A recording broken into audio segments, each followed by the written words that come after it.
Huzaimi! Oh, Huzaimi! Kamaru, aku kat sini lah. Huzaimi, jomlah main. Nak main apa? Ni. Kau tengok ni, aku bawa balik apa dalam beg ni.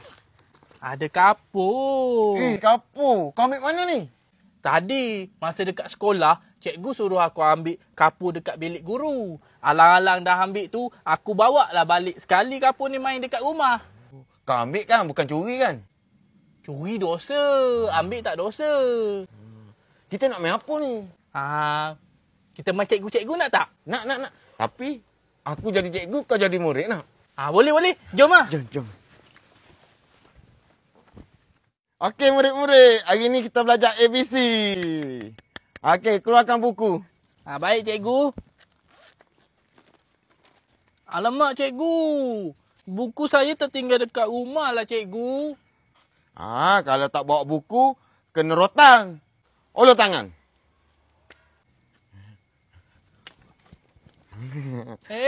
Huzaimi. Mana kau dapat pembaris cikgu ni? Apa awak panggil tadi? Huzaimi. Saya cikgu tau. Cop.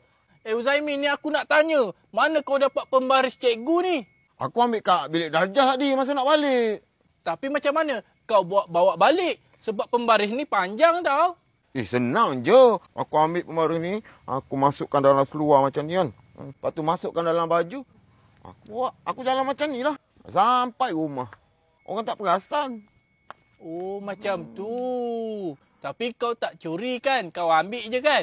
Aku ambil je. Curi berdosa. Pandai kau. Dah cuk dah habis. Ulur tangan.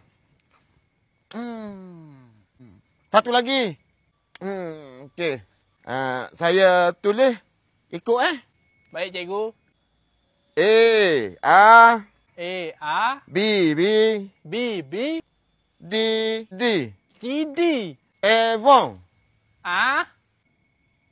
Iyalah. A untuk Evon. Oh. Awak bawa pensel? Alah, pensel pun tak bawa, cikgu. Pensel pun tak bawa? Tak. Kau jadi cikgu lah pula, saya jadi murid. Boleh? Okey, murid-murid. Tengok sini ya, ikut cikgu. Ya, cikgu. A untuk Evon. Evon. Pandai, Huzaimi. Ni B pula. B untuk apa? Bola. Bola, betul. B untuk apa? Bola, cikgu. Bala. C untuk apa, Huzaimi? C. Cikgu. Cikgu. C untuk cikgu. C untuk apa, Huzaimi? Cikgu. Ciku.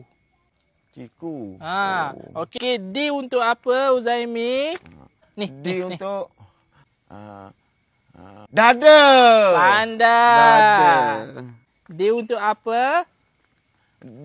Dada. Dadu. Okey, kelas kita sampai hari ni saja sebab cikgu ada mesyuarat. Buat kerja masing-masing. Baik, cikgu. Semua bangun.